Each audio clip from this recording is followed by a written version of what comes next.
জন্মাষ্টমীর শুভেচ্ছা জানাই আমার সকল বন্ধুদের। আগামীকাল জন্মাষ্টমী উপলক্ষে আমি বাড়িতে বানিয়েছি তালের বড়া।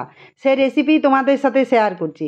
প্রথমে তাল থেকে তালের আটিগুলি বের করে তাতে সামান্য লবণ আর একটু জল দিয়ে 10 মিনিট ভিজিয়ে রাখবো, এতে আটিগুলি নরম হয়ে যাবে। 10 মিনিট পর এবার আটিগুলি থেকে এভাবে পাল্পটি বের করে একটি ছাঁকনির সাহায্যে ছেঁকে নেবো।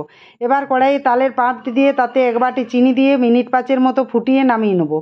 এদিকে একটি পাত্রে 1 বাটি সুজি, 1 বাটি ময়দা, 1 বাটি কোড়ানো নারকেল, ঠান্ডা করে নেওয়া তালের পাল্প 1 বাটি, 1 বাটি দুধ দিয়ে হাতের সাহায্যে ভালো করে মেখে নেব।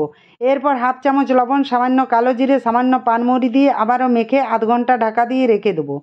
আধ ঘন্টা পর ঢাকা খুলে ব্যাটারটি ভালো করে ফেটিয়ে নেব। এদিকে কড়াই গরম করে তাতে একটু বেশি করে তেল দেবো। তেল গরম হয়ে গেলে বড়াগুলি ছেড়ে দেবো। উল্টে পাল্টে ভালো করে লাল লাল করে ভেজে তুলে নেব। এভাবে সব বড়াগুলি ভেজে তুলে নেব। এই দেখো বড়া ভাজা আমার হয়ে গেছে। আর কত নরম হয়েছে দেখো। আমার প্রসেসে একবার বানিয়ে দেখো, খেতেও হবে সুস্বাদু আর একদম নরম তুলতুলে হবে।